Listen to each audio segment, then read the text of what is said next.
England champions trophy 2025 నుండి నిష్క్రమించింది. ఆఫ్ఘనిస్తాన్ చేతిలో 8 పరుగుల తేడాతో ఓడిపోయింది.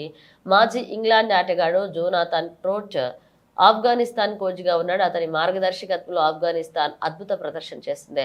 ఇంగ్లాండ్ ఓటమికి ట్రోచ్ ప్రధాన కారణమని చెప్పవచ్చు. ఈ ఓటమి ఇంగ్లాండ్ గట్టి షాక్. ఛాంపియన్స్ ట్రోఫీ 2025 నుంచి ఇంగ్లాండ్ నిష్క్రమించింది.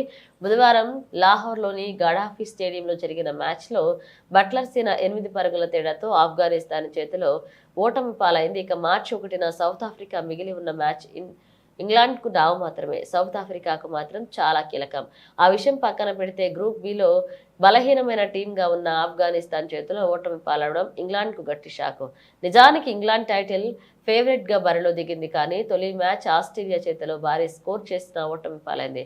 ఇప్పుడు ఆఫ్ఘనీ చేతిలో భారీ స్కోర్ చేయలేకపోవడం పరాజయం పొందింది. కాగా ఆఫ్ఘన్ చేతిలో ఓటమి ఇంగ్లాండ్కు ఎక్కువగా బాధిస్తుంది.